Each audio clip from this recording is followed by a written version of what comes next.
ఓం నమ శివాయ. అందరూ ఎలా ఉన్నారండి? బాగున్నారా? అందరూ బాగుండాలని ఆ శివయ్యను కోరుకుంటున్నాను. అందరూ బాగుండాలి, అందులో మనం ఉండాలి. ఈ వీడియో వచ్చేసి శివరాత్రి రోజు శివలింగం చేస్తున్నామండి. ఇంట్లో 2 ప్రమిదలు ఉన్నాయి కదా, 2 ప్రమిదలు తీసుకొని ఆ ప్రమిదకి బ్లాక్ పెయింట్ వేయాలి. బ్లాక్ పెయింట్ ఇంట్లో లేదు. ప్రస్తుతానికి నేను కాటుక పూస్తున్నాను. చూడండి, ఇలా పైన నల్లగా కాటుక పూస్తున్నాను. మా పాప వచ్చేసి ఒకదానికి నేను పూస్తా అనేసి పూస్తుంది. చూడండి, చేయి మొత్తం పూసుకునేసింది నల్లగా. కింద టైల్స్కి కూడా మొత్తం పూసేసింది. చూడండి ఎలా పూసేసిందో. మొత్తం చేయి మొత్తం పూసుకునింది, కింద టైల్స్ మొత్తం పూసేసింది. శివరాత్రి రోజు శివలింగానికి అభిషేకం చేస్తే మంచిదని చెప్పారు కదండి యూట్యూబ్లో. ఇంకా నేను పుట్టి పెరిగినప్పటి నుంచి నేను ఎప్పుడూ చేయలేదు. శివరాత్రి అంటే పొద్దుటి నుంచి ఉపవాసం ఉండి నైట్ అంతా టీవీ చూసుకుంటూ జాగరణ ఉండటం అనేసి చిన్నప్పటి నుంచి నాకు అదొక్కటే తెలుసు. తర్వాత ఈ మధ్య తెలిసింది నాకు. శివయ్యని నమ్ముకున్నాక శివయ్య గురించి మొత్తం తెలుసుకున్నాను. ఫస్ట్ శివరాత్రి అండి, పొద్దుటి నుంచి ఉపవాసం ఉండి ఇట్లా శివలింగం చేసుకొని అభిషేకం చేసుకొని నైట్ అంతా జాగారం ఉన్నాను. First time. ఇంకా శివలింగం ఎలా అయినా చేసుకోవాలి అనేసి ఇంకా అప్పటికప్పుడు వెళ్ళి తెచ్చుకుందామంటే ఫుల్ ట్రాఫిక్ ఉన్నిందండి. శ్రీకాళహస్తిలో 4 వీధులు మొత్తం ఫుల్ ట్రాఫిక్తో ఉంది. ఇంకా వెళ్ళలేమనేసి నేనేం చేస్తానంటే యూట్యూబ్లో సెర్చ్ చేశాను. యూట్యూబ్ ఉంది కదా అన్నిటికని. యూట్యూబ్లో సెర్చ్ చేస్తే కొన్ని వీడియోస్ వచ్చాయి, ఇంట్లోనే శివలింగం చేసుకోవటం ఎలా అని. ఆ వీడియోస్లో ఇది ఒకటి సెలెక్ట్ చేసుకున్నాను నేను.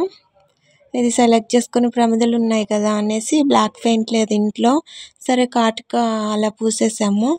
ఇంకా పైన శివలింగం ఏం పెడదామా అని ఆలోచిస్తుంటే మా పాపని నెయిల్ పాలిష్ మూత తెచ్చిచ్చింది. ఆ మూతకు వచ్చేసి బ్లాక్ నెయిల్ పాలిష్ ఉంటే అది వేసాను. ఇంకా ఇంట్లో వైట్ పెయింట్ ఉంటే ఆ వైట్ పెయింట్ తోటి నామాలు పెట్టి శివలింగాన్ని అయితే ఇలా తయారు చేసుకున్నాను. ఇంట్లో తయారు చేసుకొని ఈవినింగ్ టైంలో అభిషేకం చేశాను శివలింగానికి. ఫస్ట్ టైం అండి, అంటే ఇంట్లో శివరాత్రి రోజు శివలింగానికి అభిషేకం చేయటం. నా చిన్నప్పటి నుంచి శివరాత్రి అంటే మార్నింగ్ నుంచి ఈవినింగ్ వరకు ఉపవాసం ఉండి ఈవినింగ్ టెంపుల్కి వెళ్ళొచ్చి మళ్ళీ నైట్ టీవీ చూసుకుంటూ అలా జాగారం చేయటమే అని నాకు తెలుసు. కానీ ఇప్పుడు నేను ఆయన్ని పూజించటం మొదలుపెట్టినాక మొత్తం తెలుసుకున్నాను శివయ్య గురించి. ఇంకా అలానే శివరాత్రి రోజు పొద్దుటి నుంచి ఉపవాసం ఉండి నైట్ అంతా జాగారం చేశాను. నైట్ అంతా కూడా శివలింగానికి అభిషేకం చేసుకుంటూ ఉన్నాను. చాలా మనశ్శాంతిగా ఆయన్ని నమ్ముకున్న కాడ నుంచి ఇంట్లో ప్రాబ్లమ్స్ అన్నీ ఒక్కొక్కటి క్లియర్ అవుతున్నాయండి. ఓం నమ శివాయ. నాకంటూ పెద్దగా కోరికలు ఏం లేవండి.